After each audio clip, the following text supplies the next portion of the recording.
Telugu Desam party జిందాబాద్ జిందాబాద్ Telugu Desam party జిందాబాద్ కొంచెం వెడల్పు చేయండి జ్యోతిరావు పూలే గారు జోహార్ జోహార్ మహాత్మా జ్యోతిబా పూలే గారు జోహార్ జోహార్ మహాత్మా జ్యోతిబా పూలే గారు జోహార్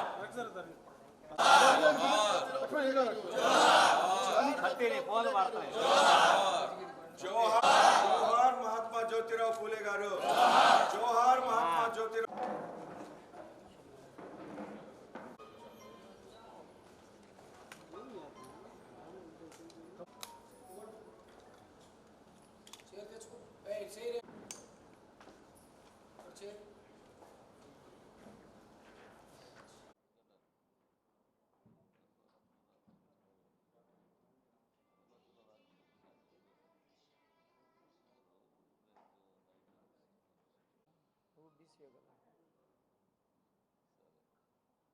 రండి మనం ప్రెస్ మీటే కదా పెట్టాం. ఈరోజు మహాత్మా జ్యోతిరావు పూలే గారి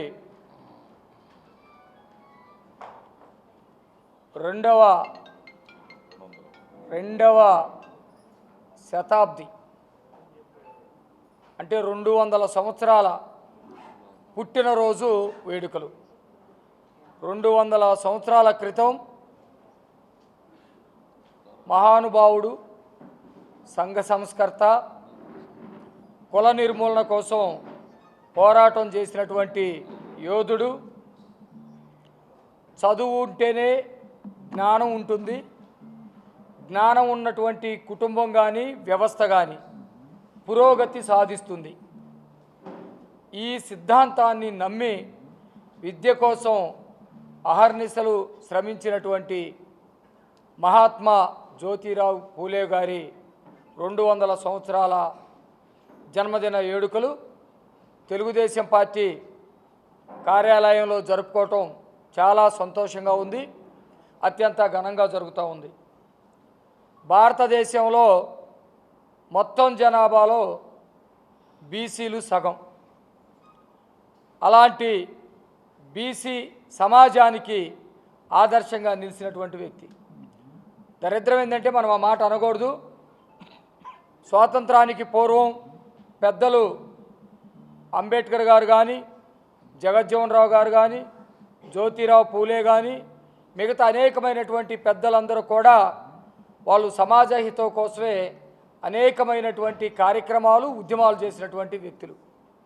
అలాంటి వ్యక్తుల్లో జ్యోతిరావు పూలే గారు మొదటి వరుసలో ఉంటారు. 1827వ సంవత్సరంలో పుట్టినటువంటి వ్యక్తి దాదాపు 1890 వరకు జీవించిన, అంటే 63 సంవత్సరాలు 64 సంవత్సరాలు జీవించినప్పటికీ కూడా జీవించినప్పటికీ కూడా సమాజంలో రుగ్మతల మీద, సమాజంలో అంటరాంతనం మీద, కుల నిర్మూలన కోసం, ముఖ్యంగా విద్య కోసం, మహిళల్లో కూడా విద్య ఉండాలని మహిళా విద్య కోసం పాటుపడ్డటువంటి వ్యక్తి మహాత్మా జ్యోతిరావు పూలే గారు. ఇందాక నేను చెప్పినట్టుగానే అనేకమైనటువంటి ఉండవచ్చు, పోవచ్చు. రాజ్యాలు ఉండొచ్చు, రాజ్యాలు పోవచ్చు. ఆస్తులు రావచ్చు, ఆస్తులు పోవచ్చు. పదవులు రావచ్చు, పదవులు పోవచ్చు. కానీ జ్ఞానం అనేది కనుక వస్తే వాడు చనిపోయేంత వరకు కూడా అతని నుంచి ఎవరు వేరు చేయలేరని నమ్మినటువంటి వ్యక్తి. ఈ జ్ఞానంతో కుటుంబం కానీ, సంస్థ కానీ, వ్యవస్థ కానీ, సమాజం కానీ పురోగతి సాధించిందని నమ్మినటువంటి వ్యక్తి. అలాంటి వ్యక్తి చదువు మీద దృష్టి పెట్టి బడుగు బలహీన వర్గాలు, అంటరాని కులాలు, ఆ రోజుల్లో అంటరాని కులాల కోసం విద్య వ్యాప్తి చేయాలని చెప్పేసి తపనబడ్డటువంటి వ్యక్తి. అనేకమైనటువంటి ఆటంకాలు ఎదుర్కొని విద్యను వ్యాప్తి చేసినటువంటి వ్యక్తి జ్యోతిరావు పూలే గారు. మొట్టమొదటిసారి మహిళల కోసం 1848లోనే పాఠశాలలు ప్రారంభించినటువంటి వ్యక్తి. అంతకుముందు ఎప్పుడూ లేదు. ఆ తర్వాత మొదటిగా తన భార్యనే చదివించి తన భార్యనే భారతదేశంలో మొట్టమొదటిసారి ఉపాధ్యాయురాలను చేసి ఈ దేశంలో ఉన్న మహిళలందరూ కూడా బ్రహ్మాండమైనటువంటి ఒక మార్గాన్ని ఏర్పాటు చేసినటువంటి వ్యక్తి. అలాంటి మహానుభావుడు ఈరోజు 200 సంవత్సరాల క్రితం మన కోసం పుట్టాడు. దేశం మొత్తం కూడా సంబరాలు జరుపుకుంటూ ఉన్నాయి. ఆ తర్వాత సంఘ సంస్కర్తగా భారతదేశ రాజ్యాంగం రచించినటువంటి వ్యక్తి, కుల నిర్మూలన కోసం పోరాటం చేసినటువంటి వ్యక్తి డాక్టర్ బిఆర్ అంబేద్కర్ గారు. బిఆర్ అంబేద్కర్ గారు 1891లో పుట్టాడు. పూలే గారు 1890లో చనిపోయాడు. పూలే గారు చనిపోయిన సంవత్సరం తర్వాత పుట్టి ఆయనకి ఊహ వచ్చి అంటరాంతరం మీద పోరాడి ఆయన రచనలు ప్రారంభించి పోరాటం చేసేటప్పుడు చనిపోయినటువంటి మహాత్మా జ్యోతిరావు పూలే గారిని తన గురువుగా ఆయన స్వీకరించి ప్రకటించుకున్నటువంటి వ్యక్తి అంబేద్కర్ గారు. అట్లాగే అంబేద్కర్ గారు రాజ్యాంగాన్ని రచించినటువంటి రాజ్యాంగాన్ని పార్లమెంటులో ఆమోదం పొందేలా చేసినటువంటి వ్యక్తి బాబు జగజ్జీవనరావు గారు. వీళ్ళందరూ కూడా ఏప్రిల్ నెలలోనే పుట్టడం, ఏప్రిల్ నెలలో మహానుభావులు పుట్టినటువంటి నెల. అట్లాగే రేపు ఈ నెల 20వ తారీఖున నారా చంద్రబాబు నాయుడు గారు పుట్టినరోజు కూడా ఉంది. మహానుభావులు దేశాన్ని గురించి ఆలోచించేటువంటి వాళ్ళు, సమాజం గురించి ఆలోచించేటువంటి వాళ్ళు, సమాజ స్థాపన గురించి ఆలోచించేటువంటి వాళ్ళు అనేక మంది ఈ నెలలో పుట్టారు. ఆ వరుసలో చంద్రబాబు నాయుడు గారు పుట్టడం కూడా నిజంగా యాదృచ్ఛికమా లేకపోతే దేవుని యొక్క సంకల్పం అని చెప్పేసి అనుకునేటువంటి పరిస్థితి. అట్లాగే ఈరోజు ఎవరైతే మహానుభావులు ఇప్పుడు మనం చెప్పుకున్నామో వీళ్ళందరూ కోరుకున్నటువంటిది సాధ్యం చేసింది, మార్గాన్ని సుగమనం చేసింది ఒక చంద్రబాబు నాయుడు గారే. ఈరోజు బీసీల కోసం పోరాటం చేసిన, దళితుల కోసం వీళ్ళు పోరాటం చేసిన, రాజ్యాంగాన్ని తీసుకొచ్చి సమాజం కోసం పోరాటం చేసిన వీటన్నిటిని కూడా నారా చంద్రబాబు నాయుడు, ఎన్టీ రామారావు గారు తెలుగుదేశం పార్టీని స్థాపించడం, వీటన్నిటికీ పునాదులేయటం, ఆ తర్వాత నారా చంద్రబాబు నాయుడు గారు వీటినన్నిటిని కూడా కొనసాగించడం మేము గర్వంగా చెబుతా ఉన్నాం.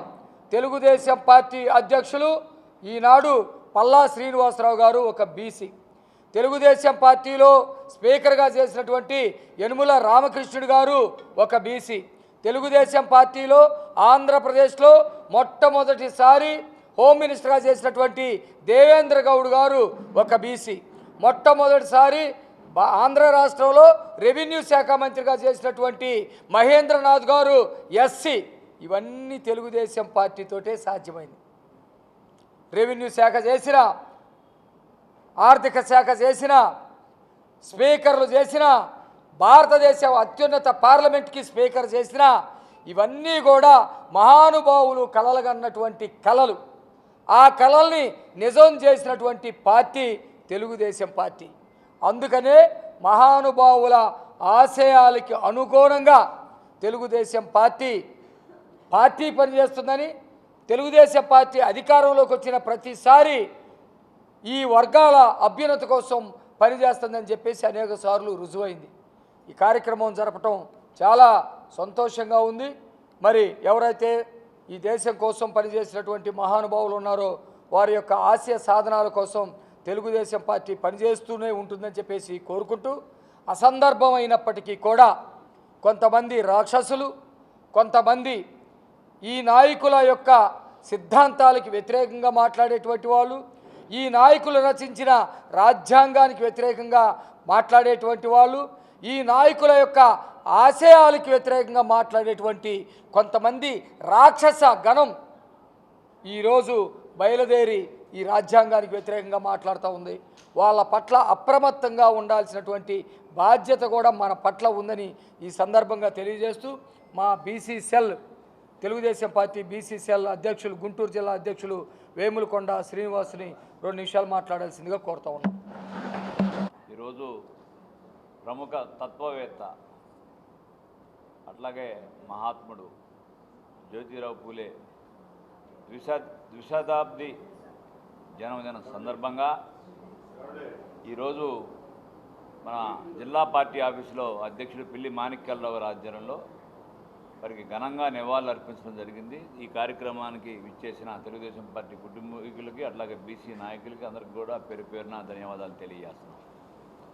ముఖ్యంగా సమాజంలో అంటరానితనం ఉన్నప్పుడు కానీ ఒక ఉద్యమంగా చేసి ఒక ఉద్యమకారుడు యాక్చువల్గా పూలే గారు కూడా ఉద్యమాలు చేసి మహిళా ఎంపవర్మెంట్లో కానీ అనేక కార్యక్రమాలు చేసిన మహోన్నతమైన వ్యక్తి. మహారాష్ట్రలో పుట్టాడు. మన దేశంలో ఇటువంటి మహానుభావులు చాలామంది ఉన్నా వీరికి ప్రత్యేకమైన స్థానం ఉంది.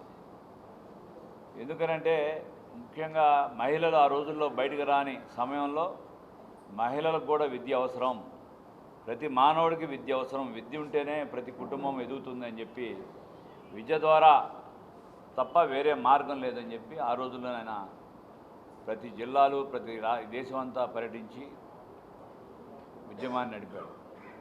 వారి ఆశయాలతో ఇప్పుడు మన చంద్రబాబు నాయుడు గారు తెలుగుదేశం పార్టీని నడిపిస్తున్నారు. మీరు చూశారు బీసీల భద్రత కోసం ఏ విధంగా చంద్రబాబు నాయుడు గారు ఒక చట్టం తెచ్చారు. అట్లాగే ఇప్పుడు మన ఇందాక మాణిక్యాలరావు గారు చెప్పినట్టు బీసీల పక్షపాతి చంద్రబాబు నాయుడు గారు, తెలుగుదేశం పార్టీ కూడా మొదటి నుంచి తెలుగుదేశం పార్టీ అన్న నందమూరి తారక రామారావు గారు పెట్టినప్పటి నుంచి కూడా బీసీల పార్టీగా ఇది ఒక ఉద్భవించింది. వారికి తగిన సమాజంలో న్యాయం చేస్తూ సామాజిక న్యాయం ఎక్కడన్నా జరుగుతుందంటే ఓన్లీ తెలుగుదేశం పార్టీ చంద్రబాబు నాయుడు గారి ద్వారానే జరుగుతుందని చెప్పి ప్రజలకు కూడా అందరూ తెలుసు. ఎందుకంటే ఆయన ఒక రాష్ట్రపతి పేరు ప్రతిపాదించిన, అట్లాగే ఒక లోక్సభ స్పీకర్ కానివ్వండి, ఇట్లాగే మన శాసనసభ స్పీకర్ కానివ్వండి, అనేక మందికి బీసీలకు స్థానం ఇచ్చిన మహోన్నతమైన వ్యక్తి మన చంద్రబాబు నాయుడు గారు. ఇటువంటి మహనీయులకి ఈ రోజున పూలే గారికి ఘన నివాళులు అర్పిస్తూ వారి ఆశయాల్ని తెలుగుదేశం పార్టీ కార్యకర్తలందరూ కూడా మన తర్వాత సమాజానికి అందజేయాలని చెబుతూ వారికి ఈ రోజున మనందరం కలిసి ఘన నివాళులు అర్పిస్తున్నాం. ధన్యవాదాలు. Thank you. ఈ కార్యక్రమానికి